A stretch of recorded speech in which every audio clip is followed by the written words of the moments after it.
സ്തുതിക്കുന്നു. ഈ പ്രഭാതത്തിൽ എന്നെ കേൾക്കുന്ന എല്ലാ അഭിഷക്തന്മാർക്കും കർത്താവിൻ്റെ നാമത്തിൽ സ്നേഹ വന്ദനത്തെ അറിയിക്കുന്നു. പ്രത്യേകാൽ ലോകത്തിൻ്റെ വിവിധ രാജ്യങ്ങളിലിരുന്ന് ഈ സന്ദേശം കേൾക്കുന്ന എല്ലാ അഭിഷക്തന്മാർക്കും കർത്താവിൻ്റെ നാമത്തിൽ സ്നേഹ വന്ദനത്തെ അറിയിക്കുന്നു. ദൈവം നിങ്ങളെല്ലാവരെയും അനുഗ്രഹിക്കുമാറാകട്ടെ. ഈ മീറ്റിംഗ് കേൾക്കുകയും ഷെയർ ചെയ്യുകയും ചെയ്യുന്ന എല്ലാ അഭിഷക്തന്മാർക്കും പ്രത്യേകാൽ സ്നേഹത്തെ അറിയിക്കുന്നു. ദൈവം നിങ്ങളെല്ലാവരെയും ധാരാളമായി അനുഗ്രഹിക്കട്ടെ. എത്രയും പെട്ടെന്നൊരു ദൂതിലേക്ക് കടന്നു വരുന്നു. ഈ പ്രഭാതം നമ്മുടെ ജീവിതത്തിൽ ഏറ്റവും അനുഗ്രഹിക്കപ്പെട്ട പ്രഭാതമായിരിക്കട്ടെ. ഉൽപ്പത്തി പുസ്തകം 16-ാമത്തെ അധ്യായം അതിൻ്റെ 13-ാമത്തെ വാക്യം. അവിടെ ഇങ്ങനെ പറയുന്നു, സ്തോത്രം, അവൾ എന്നെ അറിയുന്നവനെ ഞാൻ ഇവിടെയും കണ്ടുവോ. സ്തോത്രം. ഈ ഭാഗം നമുക്കറിയാം, വളരെ അനുഗ്രഹിക്കപ്പെട്ടൊരു ഭാഗമാണ്, വളരെ ചിന്തിക്കപ്പെടുന്ന ഒരു ഭാഗമാണ് നമ്മളിവിടെ വായിച്ചു കേട്ടത്. ഉൽപ്പത്തി പുസ്തകം 16-ാമത്തെ അധ്യായത്തിൻ്റെ 13-ാമത്തെ വാക്യം, എന്നെ കാണുന്ന ദൈവം ജീവിച്ചിരിക്കുന്നു. സ്തോത്രം. ഒറ്റയ്ക്ക് ഹാഗറിനെ, കുഞ്ഞിനെ ആ ഭവനത്തിൽ നിന്ന് ആട്ടിപ്പുറത്താക്കുമ്പോൾ അവരിറങ്ങുന്ന ആ അബ്രഹാമിൻ്റെ വീട്ടിൽ നിന്ന് ഇറങ്ങുമ്പോൾ തന്നെ സ്വർഗത്തിലെ ദൈവം ഹാഗറിൻ്റെ മകനെ,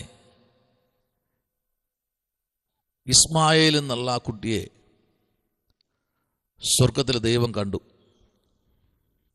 ആമേൻ. ഇന്നലെ 7-ാമത്തെ വാക്യം നമ്മൾ വായിക്കുമ്പോൾ, പിന്നെ യഹോവയുടെ ദൂതൻ മരുഭൂമിയിൽ ഒരു നീരുറവിൻ്റെ അരികെ ശിശുവിനെ നോക്കൂ. അപ്പോൾ ആ നീരുറവിന് അരികെ ആ കുഞ്ഞിനെ അവിടെ കിടത്തുകയാണ്. സ്തോത്രം. അതിൽ 9-ാമത്തെ വാക്യം പറയുന്നു, യഹോവയുടെ ദൂതൻ അവളോട്, നിന്റെ യജമാനത്തിയോട് അടുക്കൽ മടങ്ങിച്ചെന്ന് അവൾക്ക് കീഴടങ്ങിയിരിക്കുക എന്ന് കൽപ്പിച്ചു. യഹോവയുടെ ദൂതൻ പിന്നെയും അവളോട്, ഞാൻ നിന്റെ സന്തതിയെ ഏറ്റവും വർദ്ധിപ്പിക്കും, അത് എണ്ണിക്കൂടാത്ത വണ്ണം. ആമേൻ. എണ്ണിക്കൂടാത്ത വണ്ണം എന്തെന്നറിയാമോ? പെരുകി ദേശമൊക്കെ നിറയും. സ്തോത്രം. മനസ്സിലാവുന്നുണ്ടോ? അപ്പൊ ദൈവത്തിൻ്റെ മഹത്വം ആ തലമുറയുടെ മേൽ വെളിപ്പെടുമ്പോൾ, ദൈവമാണ് പറഞ്ഞത്. അപ്പൊ ദൈവത്തിൻ്റെ മഹത്വം അവിടെ വെളിപ്പെടുമ്പോൾ തന്നെ ആ മഹത്വത്തിൻ്റെ അകത്തളങ്ങളിൽ ഇറങ്ങി നിൽക്കുന്ന ഒരു ദൈവത്തിൻ്റെ പ്രവൃത്തിയുണ്ട്. സ്തോത്രം. അപ്പോൾ ആ പ്രവൃത്തിയിൽ ദൈവമഹത്വം വെളിപ്പെടണമെങ്കിൽ ഇന്ന് പകൽക്കാലം പരിശുദ്ധാത്മാവിൽ പ്രാർത്ഥിക്കുന്ന എല്ലാ ദൈവമക്കളോടും ഒരു ദൂത് പറയാം. ദൈവം ഒന്ന് കണ്ടാൽ നിങ്ങളെ ആർക്കും ഒന്നും ചെയ്യാൻ കഴിയില്ല. എന്നെ കാണുന്ന ദൈവം ജീവിച്ചിരിക്കുന്നു. ഉറപ്പായിട്ടും ഈ 13-ാമത്തെ വാക്യത്തിലേക്ക് നമ്മൾ വരുമ്പോൾ, ദൈവമോ നീ എന്നെ കാണുന്നു, ദൈവമേ നീ എന്നെ കാണുന്നു എന്ന് പേർ വിളിച്ചു. 13-ാം വാക്യത്തിൽ വിളിക്കുക, ദൈവമേ നീ എന്നെ കാണുന്നു എന്ന് പേർ വിളിച്ചു ആ സ്ഥലത്തിന്. സ്തോത്രം. അപ്പൊ ദൈവത്തിൻ്റെ ആ കോളിങ്ങിനകത്ത് ആ ബർശേബ മരുഭൂമിയിലേക്ക് അവരെ തള്ളിയിറക്കുമ്പോൾ സ്വർഗത്തിലെ ദൈവം ഹാഗറിൻ്റെ കൂടെ ഉണ്ടായിരുന്നു. ഇന്ന് പകലിൽ ആ കുഞ്ഞിനെ ഹാഗർ പ്രസവിച്ച തൻ്റെ മകനെ അബ്രഹാം ഇസ്മായേൽ എന്ന് പേരിട്ടു. ഹാഗർ അബ്രഹാമിന് ഇസ്മായേലിനെ പ്രസവിച്ചപ്പോൾ അബ്രഹാമിന് 76 വയസ്സായിരുന്നു. സ്തോത്രം, 76 വയസ്സ്. അപ്പം നിനക്കൊരു തലമുറ തരാൻ നിൻ്റെ പ്രായം ദൈവത്തിന് വിഷയമല്ല. എത്രത്തോളം പ്രാർത്ഥിക്കാൻ കഴിയുമോ അത്രത്തോളം ദൈവത്തിൻ്റെ സന്നിധിയിൽ മുഴങ്കാലിൽ നിൽക്കാൻ കഴിയുമോ ദൈവം ചില കാര്യങ്ങൾ നിങ്ങൾക്ക് വേണ്ടി ചെയ്യും. ചെയ്യുന്ന പ്രഭാതമാണ് ഈ പ്രഭാതം. ഇങ്ങനെ പറയണം ഓരോ ദിവസവും, എന്നെ കാണുന്ന ദൈവം ജീവിക്കുന്നു. സ്തോത്രം, ആമേൻ. ദൈവത്തിൻ്റെ മഹത്വത്തിലേക്ക് ഒരു ദൈവ പൈതൽ ആമേൻ ഇറങ്ങി വരുമ്പോൾ ആ മഹത്വത്തിൻ്റെയും പ്രത്യാശയുടെയും ദൈവത്തിൻ്റെ മുഖത്തേക്ക് നോക്കി ഒരു ദൈവ പൈതൽ ആമേൻ ദൈവസന്നിധിയിലേക്ക് ഇറങ്ങിച്ചെല്ലുമ്പോൾ അതിനകത്ത് നിറഞ്ഞു നിൽക്കുന്ന ഒരു ദൈവസാന്നിധ്യമുണ്ട് കേട്ടോ. ആമേൻ. ആ ദൈവസാന്നിധ്യത്തിനകത്തേക്ക് ദൈവം നിങ്ങളെ കൊണ്ടുവരുമ്പോൾ ഉറപ്പിച്ചൊരു കാര്യം പറയുക. ഉൽപ്പത്തി പുസ്തകം 32-ാം അധ്യായത്തിന് 30-ാമത്തെ വാക്യം പറയുന്നു, ഞാൻ ദൈവത്തെ മുഖാമുഖമായി കണ്ടിട്ടും എനിക്ക് ജീവഹാനി വന്നില്ല എന്ന് യാക്കോബ് പറഞ്ഞു. ആ സ്ഥലത്തിന് പെനിയേൽ എന്ന് പേരിട്ടു. കണ്ടോ, യാക്കോബിൻ്റെ മുമ്പിൽ ദൈവം പ്രത്യക്ഷനായി. യാക്കോബ് പെനിയേൽ ദൈവവുമായിട്ട് മുഖാമുഖം കണ്ടു. ആമേൻ. പറയാ, സ്തോത്രം, എനിക്കൊരു പ്രശ്നവും ഉണ്ടായിട്ടില്ല. ദൈവകുഞ്ഞെ, നീ കണ്ടത് സാത്താനല്ലല്ലോ, ഇന്ന് പകൽക്കാലം നീ കണ്ട ദൈവത്തെ അല്ലേ. ദൈവത്തെ കണ്ടിറങ്ങുന്ന നിനക്ക് ഒന്നും പേടിക്കാനില്ല. സ്തോത്രം, ആമേൻ. നോക്കൂ, ഹാഗറിന് ദൈവം മരുഭൂമിയിൽ, ബർഷേബ മരുഭൂമിയിൽ ഹാഗറിൻ്റെ മുൻപേ ദൈവം ഇറങ്ങിച്ചെന്നെങ്കിൽ ഇന്ന് പകലിൽ നിലവിളിക്കുന്ന ആമേൻ, സ്തോത്രം, നിലവിളിക്കുന്ന ദൈവപൈതലെ, കരയുന്ന ദൈവപൈതലെ, ആമേൻ, നിന്റെ ജീവിതത്തിനകത്ത് ഒരു ദൈവത്തിൻ്റെ മഹത്വം വെളിപ്പെടാൻ പോകുക. എന്നും നിനക്ക് കണ്ണുനീരല്ല, എന്നും പ്രശ്നങ്ങളല്ല, അതിനകത്തും പ്രവർത്തിക്കുന്ന ഒരു ദൈവം ഇന്ന് പകൽക്കാലമുണ്ട്. പ്രാർത്ഥിക്കുന്ന ദൈവവൈതലിന് വേണ്ടി പ്രവർത്തിക്കുന്ന ഒരു ദൈവമുണ്ട് ഇന്ന് പകൽക്കാലം.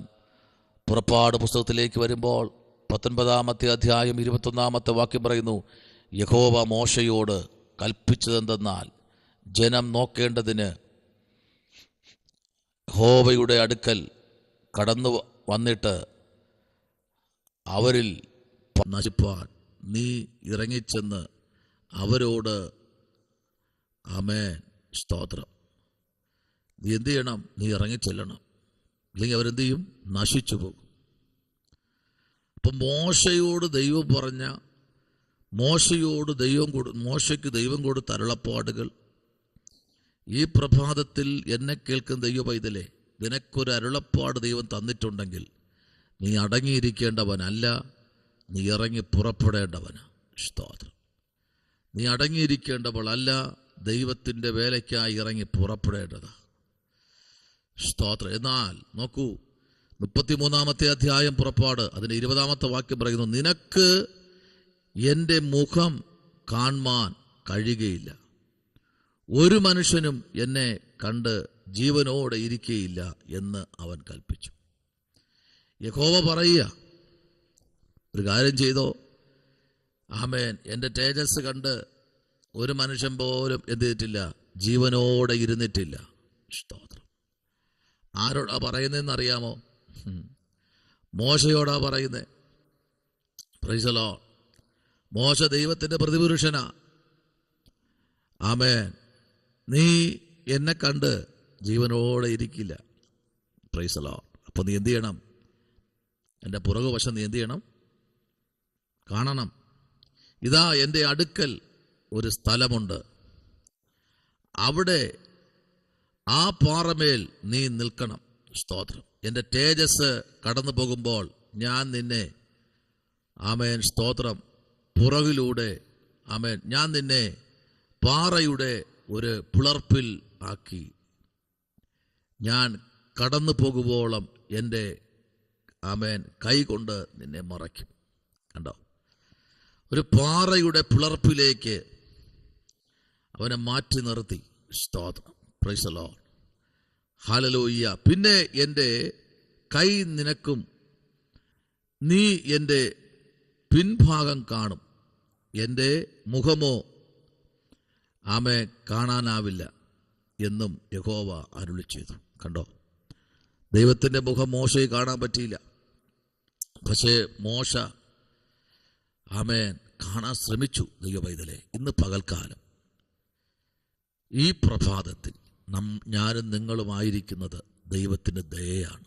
സ്തോത്രം. പറയുവാനോ പുകഴുവാനോ ഒന്നുമില്ലാത്ത, ആമേൻ, ഈ മരുഭൂമി യാത്രയിൽ നമ്മളായിരിക്കുന്ന ദൈവത്തിൻ്റെ കൃപയാലാണ്. ഈ കൃപയുടെ മറവിൽ നമ്മെ മറയ്ക്കുന്നൊരു ദൈവമുണ്ട്.